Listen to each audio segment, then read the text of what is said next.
Welcome everybody to another episode of the Spit Your Game podcast. Today we have a special guest, a former Greenwood High standout in basketball, softball, and she ran track, Miss Rosetta Wallace Washington. How you doing, Miss Ro? I am doing just great. All right, so what you currently doing now? Currently, I am a teacher at LaFleur County High School, as well as a coach, basketball coach. Okay. How's the coaching thing going? Well, the coaching has its positives as well as its negatives, but overall, I can say that it has been a great learning experience. Okay.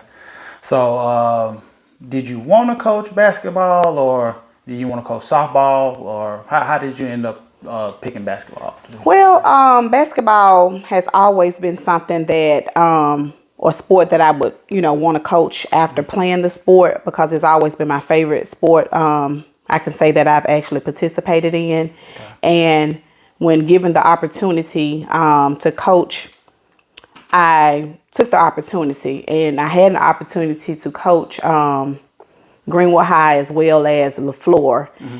And for some strange reason, well, I know the reason, I chose to coach LaFleur. Gotcha. Because I like the underdog. Right. Before I started coaching at LaFleur, the year before I went to coach at LaFleur, that team was like, they hadn't won any games in the last 3 seasons. Wow. Before I began to coach the team. So it was definitely a challenge, and still a challenge to this day, trying to rebuild a basketball program. Gotcha. Okay, so born and raised in Greenwood? I was actually born in Chicago, Illinois, but raised in Greenwood. I've been in Greenwood since probably before 1 year old, but I was actually born in Chicago. Okay. So siblings. How many siblings do you have? I have 5 other siblings. There's 6 of us in all. Okay. So, yeah. 2 girls and 4 boys. Okay. Any kids? I have 3 children. 3 children. Okay. What are the age ranges? Oh, Lord, help me. I have a 4-year-old. Yes, I said 4. A 11-year-old daughter and a 17-year-old graduating senior this year. Uh-oh. Yeah. Don't let your tears I know. Okay, so you was raised in Greenwood. Mm-hmm. So your neighborhood, how was it growing up in your neighborhood? I grew up in a tough neighborhood. I grew up on Cotton Street, which is the area where we call West Side, and that's called West Side today. That is the area where I grew up in.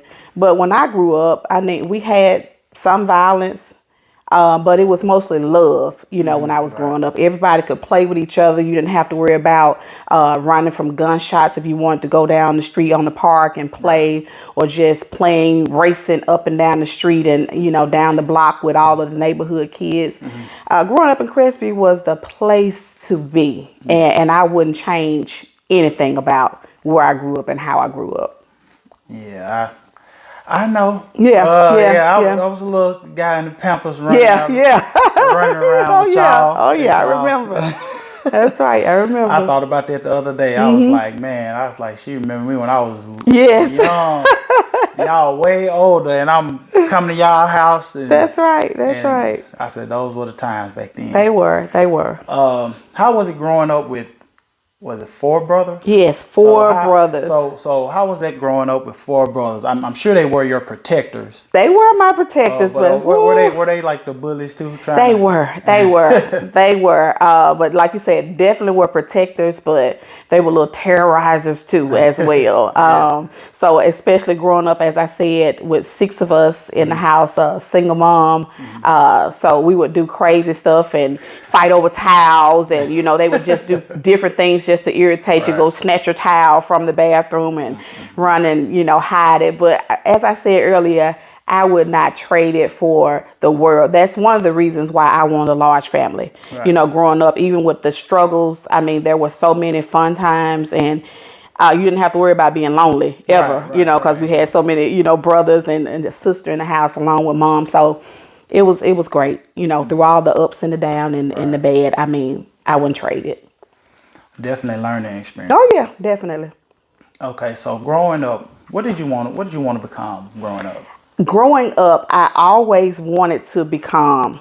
There were three things. Okay, number one was teacher. Okay. I always wanted to be a teacher. Okay. Second was a nurse. Okay. And when I taught, I would be a cosmetologist on the side. So I had interest in doing hair and a nurse and teacher. So I changed my mind about nursing because I really don't like math that much. And I was like, okay, I think it might be a lot of math dealing with nursing. So I better Yeah. Let's change go that. into something else. Yeah. But, so I did become a teacher. Okay. I still have, second thoughts about sometimes, should I have gone into nursing? And, I think about still going into nursing and to this day. But I love the teaching profession as well. So, yeah. Okay, so how did you get into playing sports? Well, again, growing up with four brothers in the house, I was called, as would say, a tomboy. So I would always, every opportunity that I got to go play basketball at the park with my brothers, I was right there behind them. I even love football. Okay. If there had been a girls' football team, I definitely would have been on the football team. Because I would, across the street from our house in a little fielded area, I would go out and play football with them, every opportunity I got as well. So that's how it all happened, growing up with a house full of boys, I guess. So yeah, with that, you're gonna be tough. Yes. And you're gonna play some sports, especially with a lot of boys in the house. Yeah. Okay, so who did you look up to growing up? I always looked up to, I know for one, my sixth grade teacher at Davis Elementary, Miss Vernita Woodford. She was always one that I looked up to as a role model. Growing up, I also looked up to, he was my elementary principal, Mr. Sims, and Mr. Ira Pruitt, who was my basketball coach at Davis, starting out, as a child. And, once I left Davis, I started playing basketball at the Rec with Larry Kite Johnson. So all of those, there are several people that I could name, who I looked up to and, admired as a child growing up. Okay. So you did play ball at the middle school at the time, which was Davis, right? Yes. Okay. So then you went on to high school, Greenwood High. Right. And you played multiple sports. I did. So did you like one more than the other, or it was just like, I want to just kind of stay active? Well, I definitely wanted to stay active, but if I had to choose one, it would probably be basketball. I love them all. I love softball. I love track. As well. And my mom ran track, in high school and was really good. So, of course, I wanted to mimic her when it came to track. But again, if I had to choose one, it would be basketball. Okay, basketball. Okay, so we're going to fast forward a little bit towards your junior and your senior year. Basketball. So you ran track, played softball, and you played basketball was it 3? Because it was the 10th, 11th, and 12th grade at that time at the Greenwood High, right? It was, but actually my 9th grade year, I started on the high school team. Okay. My 9th grade year. Okay. In basketball. So. Okay then. So we're gonna go to your junior and your senior year. You played softball, right? I did. So who was the coach? Your softball coach? The late great Anita Harad. She was. You about to make me tear up. That was my softball coach as well as my basketball coach. Okay. And my track coach was Coach Alan Rice at the time. Rice. Coach Rice. Yeah. Yeah, I know. Yeah. Big shot. All the way through. Big shot. Big shot. Yeah. Yeah, big shot. Football. He was out there coaching football. He was helping out with the football. I know my year. I think. Okay. Yeah, but Okay. Okay, so your junior year, how did your softball season end in your junior year? My junior year, if I can remember correctly, I know that we were, if I'm not mistaken, the first team to make it to the playoffs. Okay. If I'm not mistaken, for that year. Okay. Because too, and as I think back now, I also coached softball a year or two at Greenwood High. Okay. And I remember, and that's why I say I might be remembering wrong from then, because I know when I coached, it was history because the softball team that I coached at Greenwood High, we were the first team to ever make it past the regular season and make it into the playoffs. Okay. That year, and I can't remember the year that it was. Okay. But we always had a great season in softball when Coach Rod was coaching as well. We had a winning season. Okay. But of course, when we were playing softball, it was new to all of us, Right. and especially the district that we were in, 5A. Oh, yeah. And 5A, those hitters. districts, the heavy hitters. Yeah. And most of softball players, then softball is not our culture, and Right, I would right. say culture, Yeah. Especially black in our black community. Right. So we play more of Caucasians Right, than when we were playing softball. So yeah. they've been playing The that ones since that they been could bred, barely walk. they've been bred. Yeah, y'all coming in like, we just gonna play. They coming in like, we finna get a job. Exactly. Right. Exactly. Yeah. Okay, so we're gonna go to your senior year in basketball. Okay. So basketball, how did your senior year go? Your basketball year. Okay. My senior year, I really had some great years of basketball. Mm-hmm. My junior year, I'm gonna go back to that. I tore my ACL my junior year. Okay. And my sophomore and junior year, I was definitely at the peak. Okay. All the way at the peak of my career. Mm-hmm.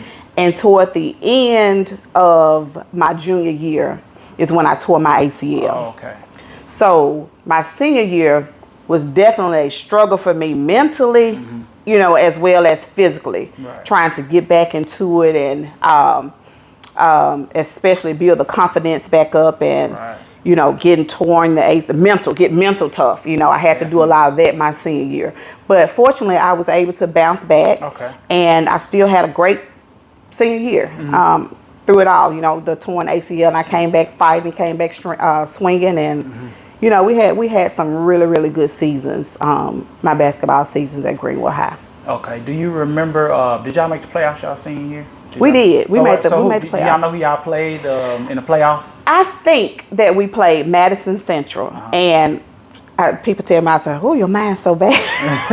Look, somebody gonna correct you, like, girl, Yeah, play. I'm looking for Shakrita. If somebody, she would know. Tracy Campbell might know. Toy, they probably could remember the exact things. But if I'm not mistaken, I think it was Madison Central. Okay, then.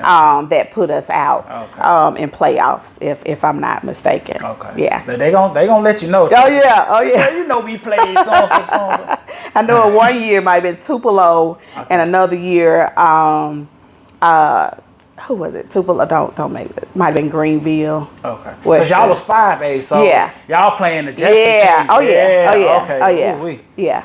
Yeah, because we moved to my year in 2002. We was 4A. Okay. So, but y'all was 5A. Y'all was playing. Y'all was playing the top of the top. That's right. That's right. Okay, so your senior year's done. So, did any colleges, and I'm sure they did any of them recruit you to come play softball or even basketball colleges? I was recruited by Mississippi Delta and Mississippi Valley State University.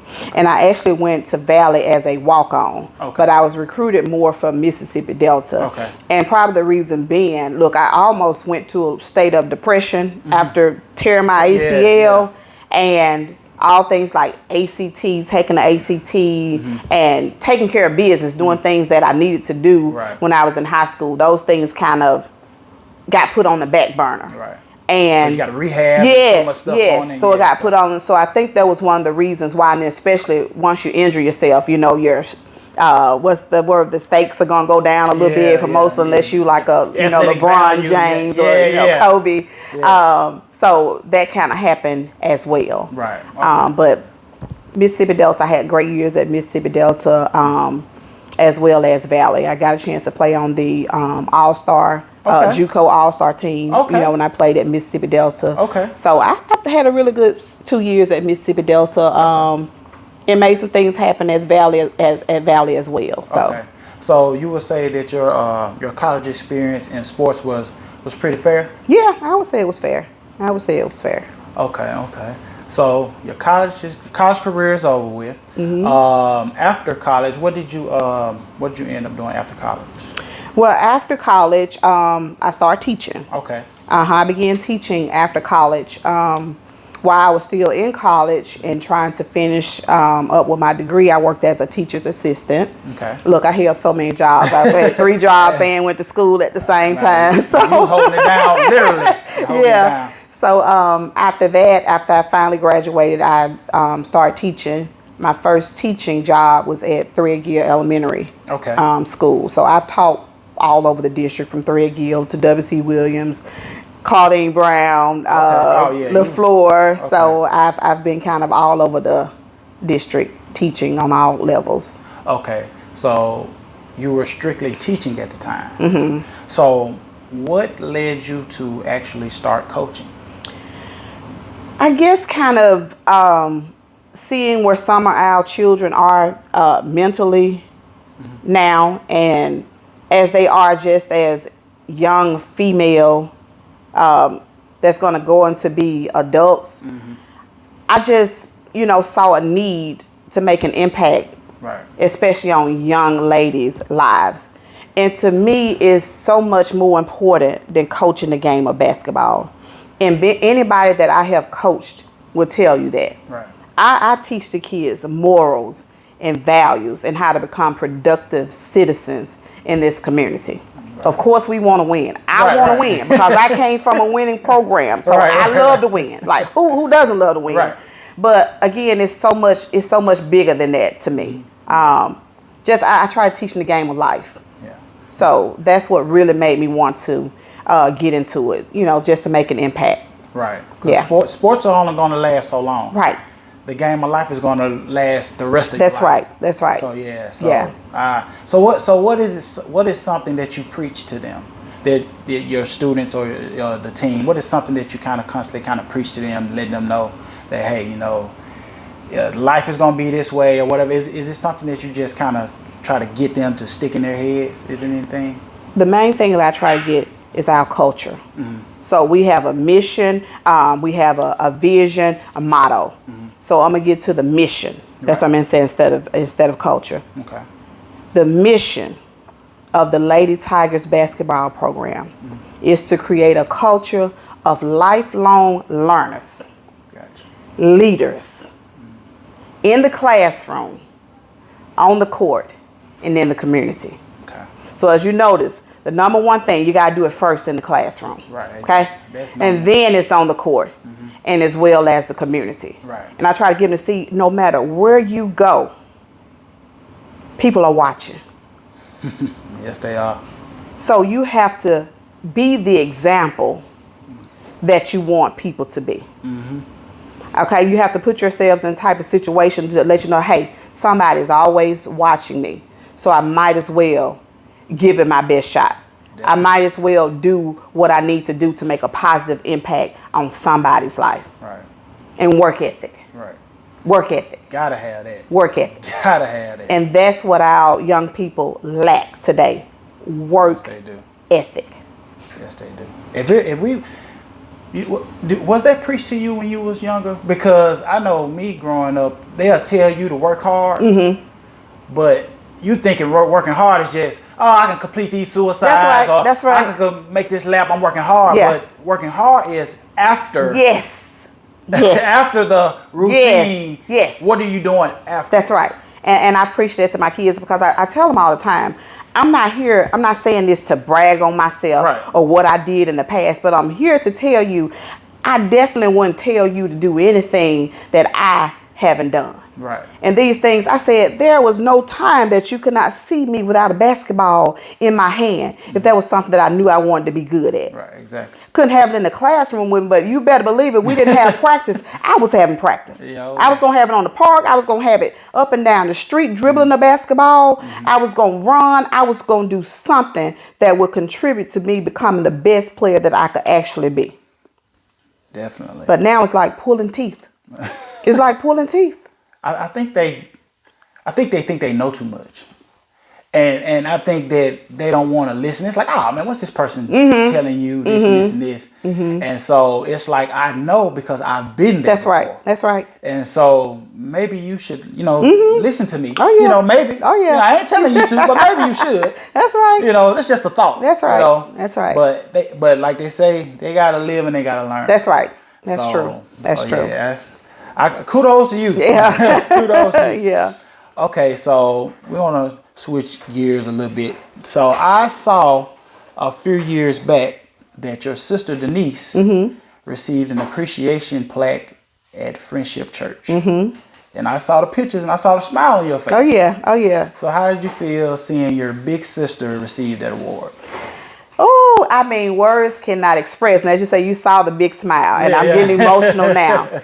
Just to see her finally receive, I guess, public recognition, because my sister's always doing something. We got that from my mom, right. And my mom got it from her mother, and so it's just kind of instilled in us to do things for others, and not doing it for recognition.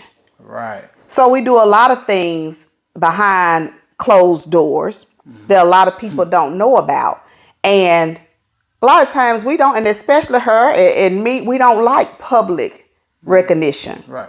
Okay. So for her to see her receive that, I was one proud little big sister. That's what I always say. Because like I said, she's always doing something. Right. She's always doing something. And to see her finally get rewarded for it was very, very, very pleasing to me, and I was very, very proud of her. Very proud. Well, congratulations to her. I saw it because she received another. She received the appreciation, and she received something else. I think she received like something from the Omegas. I think for commitment or dedication or hard work or something dealing with that. Because like I said, she's been doing a lot of things out in the community. Cool. Well, congratulations, big sis. Yeah, right, exactly. Okay, and I see your brother Gabe. He #1 best-selling author. Yes, whoop whoop.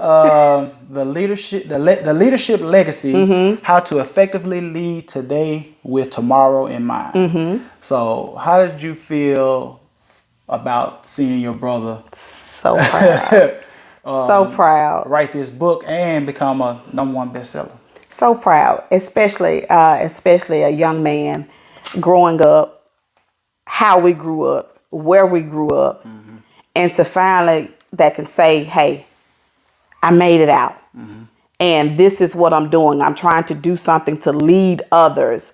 I am doing something that could set people up to be the people that God will have them to be. Right. And that is just so powerful, and words can't describe, how proud I am of him and all the other, great things that he has done. Like I said, and that's just to name a few or to name one. So I'm very proud. I'm a very proud middle sister. I don't know what child I'm not. A middle child? I don't know. But I'm very proud. I am. Well, that's good. That's good.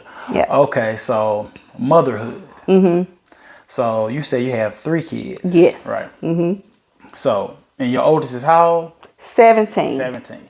So, when you found out, what was your thoughts when you found out you was actually having a child?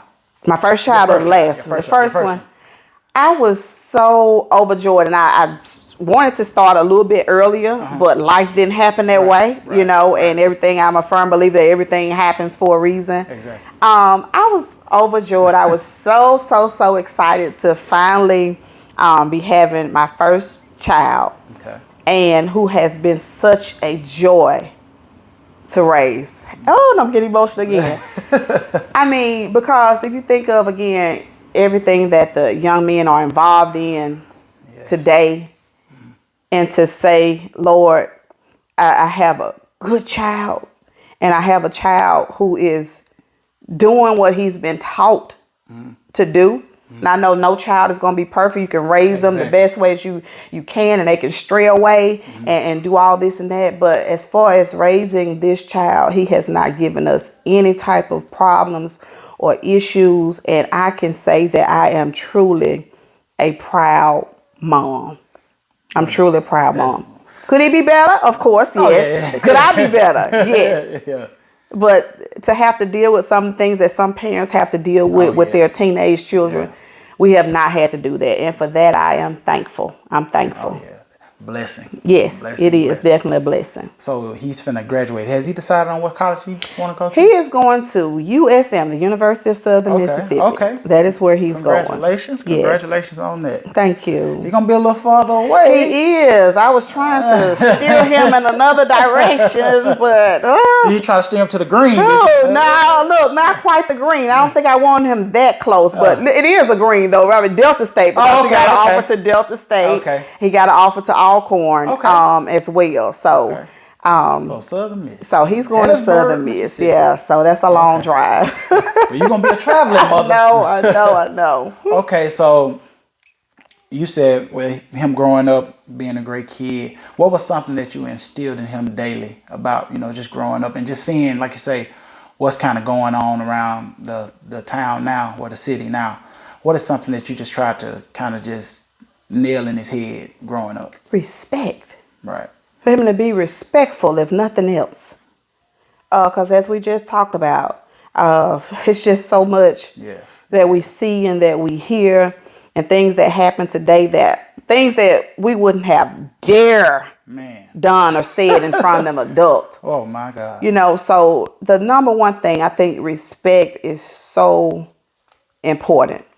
Yeah. Respect and being yourself. Yeah. It lacks. Oh, yeah. It lacks a whole lot now. Mm-hmm. Yeah, it does. It does. I don't even think the yes ma'am and no ma'am. Oh, yeah. It just make me cringe. And I hear to see a lot of working in school. Yes. Like, man, I wouldn't dare. Yes. Mm-hmm. Man, my mama, I say, yeah, mom, she look at me now. What That's right. I like, yeah. Man, I'm almost 40, so That's I right. know. Oh, yeah.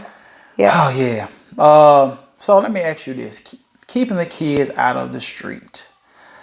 You're a parent. What is something you think can be done, if any? Like, what do you think anything can be done? Just trying to I know you're not going to be able to keep them all out, but do you think it's something that can kind of limit the kids from being just going straight, just streetwise? Like, you only have them playing a lot of sports now. They just, it's like that's the go-to now. Right. Being on block and riding around and all the violence. Like, is this something you think that possibly can be done? I would definitely say I'm a very affectionate person, affectionate mom, and my mom was very loving and affectionate growing up. And I think a lot of people get the misconception that if you grow up in the hood or a bad area, that you can't be affectionate to your kids because it's going to cause them to be soft or maybe bullied. But I think a lot of our children lack love and affection. Right. I honestly do. And I think they go to the street because they can have a sense of belonging. Okay. They feel like, somebody care for them out there if they're with their clique or they're with their gang. Right. I think that's one of the reasons. Another reason, I think that they just need more resources, more outlets, more things, positive things to be able to do. Yes, they do. Because they knocked down. Yeah. Ain't no bowling alley no more like we was growing up. Yeah. I mean, the rec's still there, but it's not the same as it was. I don't even know if the Boys and Girls Club is still up or not. I don't know. But it seemed like it was more back then. And now they just kind of tearing stuff down or they're not trying to build nothing back up. So the kids really don't have much resources, as you say. So. And then, like I said, the divided family. We need more families sticking and staying together. More mothers and fathers together to raise their children together. Yes. More families going to church and praying together. Right. Oh, yeah, definitely. So those are some of the main, things that I think will help. Will it end all of it? No, it won't. No, definitely not. But I think those are some of the things that would definitely make an impact or a difference on the community that we live in today. Yes, I totally agree. Totally agree. So did you ever fear that your son would slide in a different direction, or you just had confidence in that you knew that what we instilled in him? I know he's not that's not his cup of tea, because some kids just like they sports wise, they just know, sports, and that's something they they kind of focus on. So did you ever fear? Or? I always fear. I still fear to this day, because as I said, I've seen so many great parents to raise their children, and I know that they've raised their children to come up to be great kids. I know that they did it, and I've seen some of these kids who have just broken their parents down with some of their actions. Right. And you look and say, now you know you weren't raised like that. Right. But it's the peer pressure. It's the wanting to fit in. Don't want to be left out or called a square or whatever they're calling them now. Lame. Lame and all of that. So it's always that fear. So I always say, like, Lord, if my child has made it thus far, keep him on the straight and narrow. Definitely. And I honestly think with a lot of kids, if they can make it this far without going off the deep end, I mean, they have that mental toughness to be able to push through and make it on through life. And I'm just going to have to trust and believe that he's going to do just that. That's all you can? Yeah. Trust and pray. Yeah, that's Trust right. and pray. That's right. Okay, so your other two, of course you preach the respect to them also. Is there anything else that you preach or try to instill in them? Because they're younger, so is there anything else you try to instill in them, or is it just all the same values as your oldest? It's basically the same, but definitely be yourself. Don't try to fit in, okay? It's easy to fit in than stand out. It is. Okay?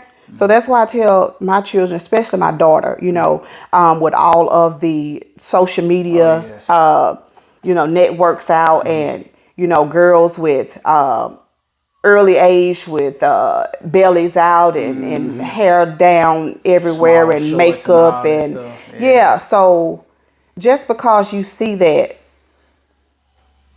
doesn't mean that is the thing for you to do. Exactly. You can still be beautiful without showing all of the skin. You can still be beautiful without all of the hair. Right. You can still be beautiful without all of the nails and makeup. Right. Okay? Exactly. To each your own. Yeah. But I just want my daughter to know, all of that enhances beauty. Right. But you're beautiful without it. You have to know that you are beautiful without it.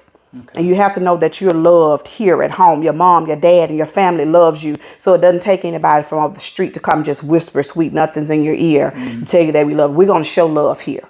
So that's the main thing. Just be yourself. Don't get caught up trying to keep up with the Joneses, so to speak. Yeah. So I think a lot of young girls go looking for that love, like you say, because they don't possibly get it from home. Yes. So they want somebody else to tell them that, and it be sometimes the wrong people. Right. And so they feeling like, well, I know this person is not my family or whatever, but they're telling me something I want to hear. Right. So now they go kind of venture off into the wrong direction. That's right. Where all that person is trying to do is trying to persuade them and convince them to whatever, and goes downhill from there. Oh yeah. So, but yeah, you're definitely correct. So the marriage life. First off, I see you a Cowboys fan. Yes. So, and let me tell you, he had nothing to do. He did. I saw that. I said, I'm sure gonna ask her. I said, I know he had something to do with it. I know he did. Let me tell you. Now, growing up, I was a diehard 49er fan. Okay. It's over, everybody. It's over. Oh my God! I want to hear this story. Please tell me. I was a 49er. I'm a 49er fan. Okay. Yes, tell me. So when I started dating Marquis, I started dating my senior year in high school. So I started dating him, and the first few years, I was still a 49er, and some of our 49ers start, traded to the Cowboys a few years, like Terrell Owens and some more of the Cowboys end up, the 49ers end up going to Cowboys. And so it was like a house divided, like we would stay into it and stay mad at each other about a Cowboy or 49er game. And I was like, you know what? It's so much easier. It would be so much easier if I just go on and to convert to a Cowboy. Oh my God. And it made it so much easier too when a lot of the 49er players, traded over to the Cowboys. So I said, okay, I could work with this. I could deal with this. And so for years now, I've been a Cowboy fan. And I know for some reason, y'all 49ers just hate the Cowboys. Oh my God. I still have love for the 49ers. See, I'm not like that. I still cheer for the 49ers if you all are not going against the Cowboys, okay? but I am a diehard Cowboy fan now. Oh my God. So we don't have a house divided anymore. Oh my God. Because he been, when I had hair, he been cutting my hair since I've been a kid. Right. So he's always had the Cowboy, and I've always been a Fortnite fan. Yeah. Anytime, even when I was younger, he cut my hair, we would talk, As I got older, and stuff or whatever, and I'd come and see him because he was cutting my little brother hair. Exactly. We'll have little conversations and stuff like that. But once I saw that Cowboy fan on your page, I said, I know he had something to do with it. He did. So I've probably been a Cowboy fan probably 15 or 20 years now because we've been together 20-something years. So it's been a while now. I'm going to talk to him about this. I know I am. It's his fault. Okay, so the marriage life. Mm-hmm. So what's something you think people need to learn before they get married? What is something you think they need to learn before? Because some people may feel like, I just want to marry this person, boom, boom, boom, boom, boom. Right. Thinking it's just going to be like how we are as we boyfriend and girlfriend. Right. But things change. Mm-hmm. So what is something you think they need to learn before they get married? Just something. The pet peeves. Mm-hmm. I think that you need to know each other's pet peeves, the deal breakers, so to speak. Gotcha. What is a no, something you definitely, can't get past, or right. Everybody know what a pet peeve is, right. What drives the person, okay, or what turns the person off. Mm-hmm. I think that's two of the main things you need to know about the person before you get married. Right. And it's communication, know their form of communication. Communication is very, very, very important in a marriage. It's important in a relationship, period. Mm-hmm. And we still struggle with communication sometimes. Right. Of course, it has gotten so much better than what it used to be because, growth, growth. So we have grown so much as a couple, mm-hmm. And we are so grateful. I'm so grateful and thankful for that. That's yes. I totally agree, even though I'm not married, but I think a lot of people worry about the turn on. Mm-hmm, right. The turn off. Yes, you're right. So they're like, as long as I can turn this person on, I'm straight. But no, once you turn them off, a lot of times, they off. That's right. That's right. They off. Exactly right. You're going to have to plug that switch back up. That's right. That's right. So what's something you think that keeps a marriage strong and healthy? Or some values that you think that keeps the marriage strong and healthy? Sacrifices. Definitely in marriage, you have to give up some things in order to get some things. And that goes both ways. Mm-hmm. As I just stated, communication. Mm-hmm. It's important in a marriage to show affection. Right. To remain affectionate throughout the marriage, not just at the beginning of the marriage and, when you're honeymooning. Mm-hmm. It's important to act like you just met, so to speak, throughout a marriage. It's important to be spontaneous sometimes and not just do the same thing over and over and over again. This, exactly. Just because this is what we have to do. Right. Yeah. Okay. You have to still date, so to speak. I guess you can say that. Okay. Okay. Real quick, I'm going to go back to when I was talking about your sister about her receiving a plaque, but I also, as I was scheming, because I try to do a little research and stuff like that. I see you're proud of you. I'm trying. So I see you are the Sycamore Street Church of Christ. Mm-hmm.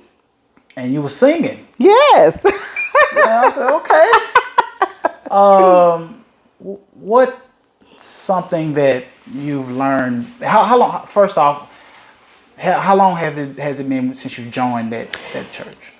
almost 10 years, like 9.5 years since I joined Sycamore. Okay. Mm-hmm. So what is something that you've kind of learned or that have strengthened you since you've joined the church? Wow, I would definitely say the family atmosphere. Mm-hmm. It's not a very large church or large congregation. Mm-hmm. We have church every Sunday. Unlike the church that I was going to at first. So I think that built me more spiritually. Okay. The ministry there is very hands-on. Mm-hmm. So anytime that you might need counseling or anybody in your family is going through something, he's always open and willing to pray or just give a word or motivate, a way to motivate you. Mm-hmm. Very kid-friendly church. Okay. The minister there definitely loves the kids and always try to find things for kids to do and very community oriented. So, Okay. so we've done a lot of things in the community as long as I've been a member of Sycamore Street Church of Christ. Okay. Yeah. Okay, yeah, because once like I said, I was doing scrolling and I was like, okay, let me see who this is singing. Yeah. Okay. Look, definitely the acapella was definitely different for me. Sound great. I promise you sound great. I had to look. I almost tried to zoom in. Yeah. Well, okay. So I have a couple wrap up questions and then we're gonna call it fair. Okay. Things that come to mind when you hear these names or places. Mississippi Valley. Things that come to mind when you hear these names or places. Mississippi Delta is where Mississippi Valley. Okay. Mississippi Valley is where I got my degree to begin my teaching career. Okay. Mississippi Valley was definitely a struggle. Going to Mississippi Valley, one of our HBCUs, like I said, that I hold very dear to my heart because, hey, that's why I got my degree to start my career off to this day. Right. And of course, I know everybody thinks of Jerry Rice when you think of Mississippi Valley State University and Willie Todden. So those are some different things that I think of when I think of Mississippi Valley. Okay. Montreal Green. Mm-hmm. What is something that comes to your mind when you hear that name, Montreal? Because he was yes. Yeah. So what's something that comes to your mind when you hear that name? Spiritual leader. A leader who impacts. A leader who not only leads, but a leader who teaches you how to lead. I think of someone who is very dedicated and has a sincere love for children. That's what I think of. And that's one of the things that drew me to that church. Okay. And at the time when I started going, I think he was just becoming or about to become the superintendent. Okay. And when I saw how dedicated he was to the children, that always brings me in. Right. The love for children and just the love of people, because through him I have learned so much and grown so much as a person and, as I can say, as spiritually. Right. So those are just to name a few, some of the things that I think of when I think of Dr. Green. Okay. Greenwood, Mississippi. Mm-hmm. What you think about? What's something that comes in your mind when you hear the name Greenwood? Through it all, and I can't do the love things good like the kids do. This is my city. Love would not trade Greenwood for a thing. This Greenwood has made me the person that I am today.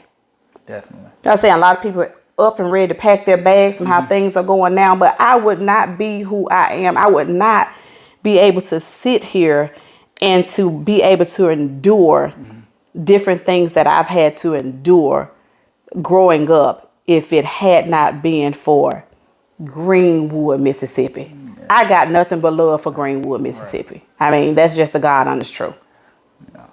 Greenwood is definitely on the map. Oh yeah, oh yeah, oh yeah. It's on the map, definitely. Yeah. What's a hobby that you love doing? What's a hobby that I love doing now? My goodness, it's hard now. Life's just so busy right now. One of my main hobbies, working out. Okay. I love to work out. Okay. And I like more to work out outside. Okay. So I'm ready for the weather to just finally say, hey, I'm here summer or spring. I'm here to stay.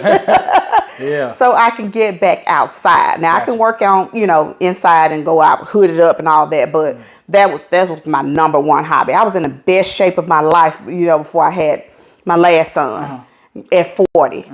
I was running 3.5 miles easily. And that's big for me because I've never been a distance runner. I've always been a sprinter. Okay. So running 3.5 miles, it was a biggie for me. Yeah. So I love working out. Just give you so much more energy and make you feel so much better.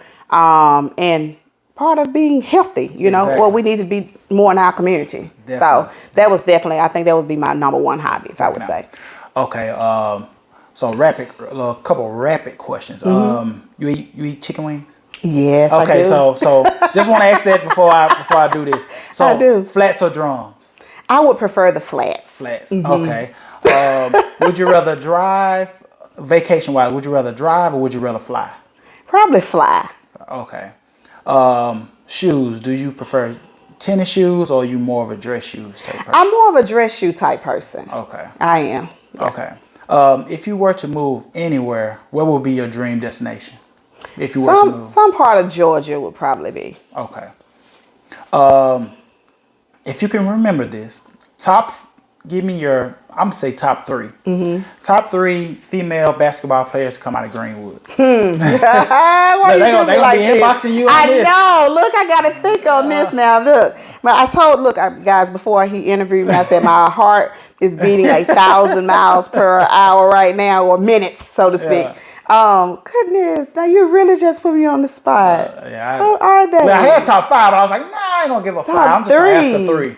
Goodness. That you can just think of. I'm sure it's plenty more. I know. In my mind, it just has really gone. You said from Greenwood? Yeah, from Greenwood. Really gone. Yeah, Greenwood. They could have went to LJ, they could have went to Greenwood High. Just even some people that you probably played with or against.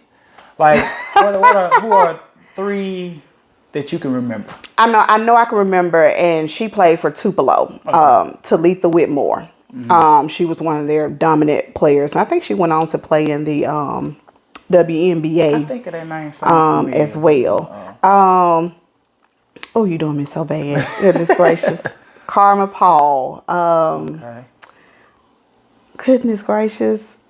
Y'all, I'm sorry. I can't think. My mind is blank. So look, I'm going to shoot off some of my teammates.